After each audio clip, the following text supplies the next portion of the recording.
Ssaawa nga zikunukkiriza okubeera 7 mu kiro ekikeesezza olwaleero, omuwandiisi wa NRM mu disitulikiti ey'Ekikuubo Pascal Musuga alangiridde Philip Mbabazi ng'omuwanguzi okwatira ekibiina ki NRM mu bbendera okuvuganya ku ntebe ya disitulikiti eno.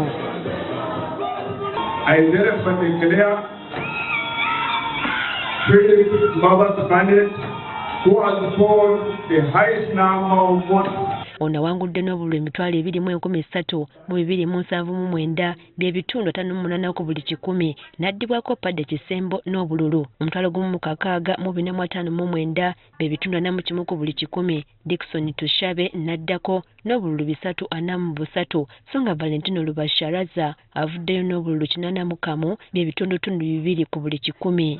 Akalulu kakamyufu kakubiddwa olunaku lw'eggulo mu byalo 335 ebikolebwa eggombola 7 mu disitulikiti eno nga dde olukalala lw'abalonzi lwabaddeko abantu 9,498. Mbabazi mutabani wa munnamagye yagannyuka Meja General Matayo Kyaligonza nga ssaawa eno omubaka wa Uganda e Burundi era nga muto w'omugenzi Banura Alali eyali alondeddwa ku bwa ssentebe wa disitulikiti kyokka n'afiira mu kabenje ku ntandikwa y'omwezi oguwedde. Oluvannyuma lw'obuwanguzi Mbabazi ayogeddeko eri bannamawulire n'ategeeza nti newankubadde akawulu akawuuse buva mubaddemu ebirumira. There have been some irregularities here, incidences of arrest of my supporters.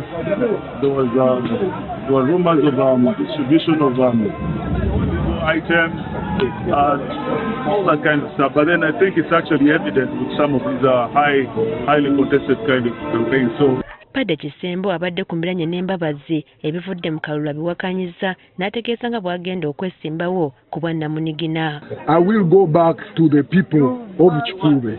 Kikuubo, we are majority, we are NRM. We don't have opposition in Kikuubo. We are all NRM.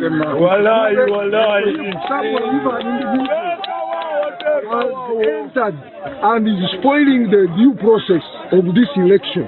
I will go back to the NRM members of Kikuubo, the community of Kikuubo, which is entirely NRM. I will go back to them and we decide. Fred Omach amyuka akulira ebyokulonda Ekikuubo asabye bonna ababadde beesimbyewo okukkiriza ebivudde mu kubala nti kubanga bonna baana bandeemu mu kibiina kyabwe.